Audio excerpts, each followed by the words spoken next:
A very good morning. Welcome to our Bird Notes. This is Dwight Davis. Last month was the 20th Great Backyard Bird Count, sponsored by the National Audubon Society and the Cornell Lab of Ornithology. The count is an effort to gather data on bird populations and movements. It's easy to participate. Just count the different species and numbers of birds in your backyard. It takes only a few minutes a day, or as long as you want, over the 4-day period of the count. Everyone is welcome to help in this tally. The more, the better, in order to get what the sponsors call an annual snapshot of the distribution and abundance of birds.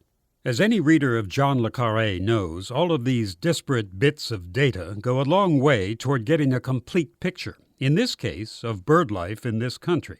Besides, it's much more comfortable to sit inside and look out the window than it is to brave single-digit wind chills during the Christmas bird count. The Great Backyard Bird Count has already identified some trends.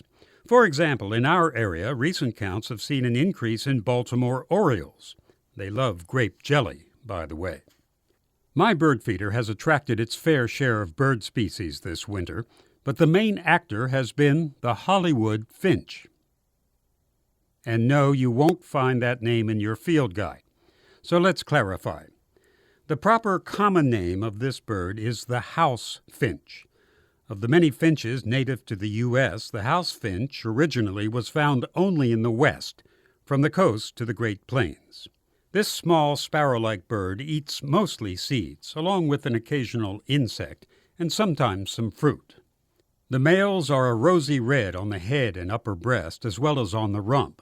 Sometimes this red will take on an orangish appearance due to diet.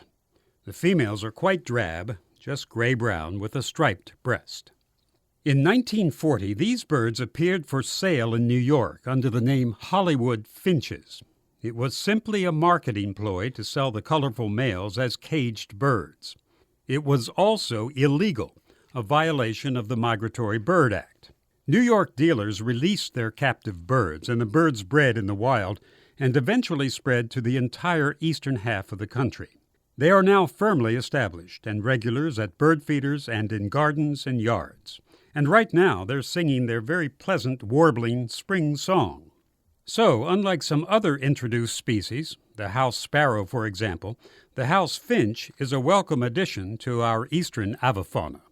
A couple of questions came to my mind as I watched the finches flitting at my feeder. First, what niche did this species fill in so successfully in the East? It would seem that with all the finches and sparrows about, generally with feeding habits very similar to those of the house finch, that this bird would have a tough go of it getting established.